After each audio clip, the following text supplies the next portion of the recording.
If you feel aggrieved about the report, put the material, point to the Commission to where the specific issues are, and expect them to treat you fairly. Okay. And I would support you being treated, anyone in here being treated fairly.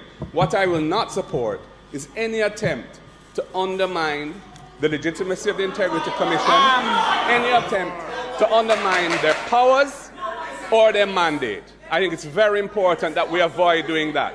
And no matter how much you want to howl, it's not going to affect me enough. I've said and I maintained that I've noticed a trend for the government members in Parliament through the Oversight Committee or the committee that's reviewing the Integrity Commission to seek to dismantle its powers in some ways that would, I think, neuter it and make it ineffective. I caution against that.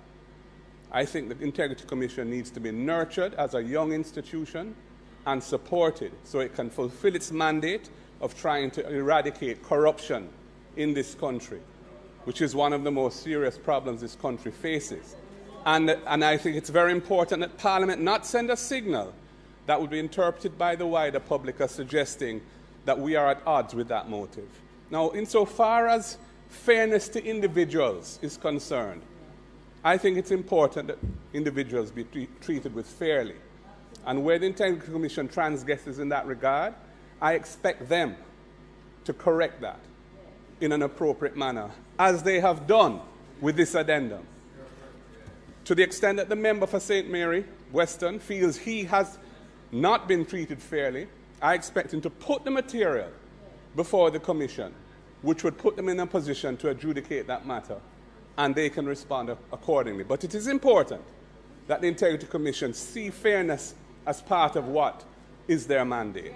On the other hand, anything to do with reducing their powers, curtailing the scope of their investigatory mandate, their prosecutorial mandate, will not have my support. I am very much in favor of that institution being empowered to do its work, because corruption is a problem in the country. We have seen a lot of it over the last several years. As for the Leadership Code of Conduct, I was sent it, I signed it. I encourage the Integrity Commission to allow the members of the Shadow Cabinet to also sign it. They said that they don't have a problem with that, and most have signed it. And I don't see why the other side is resisting. The addendum addresses an objection to the content of the report insofar as it, in a misleading way, omitted evidence that was given to the Commission. And they have chosen to issue an addendum to respond to that. And as it happens, they agree with that criticism, and they have corrected it in relation to the matters raised by that person.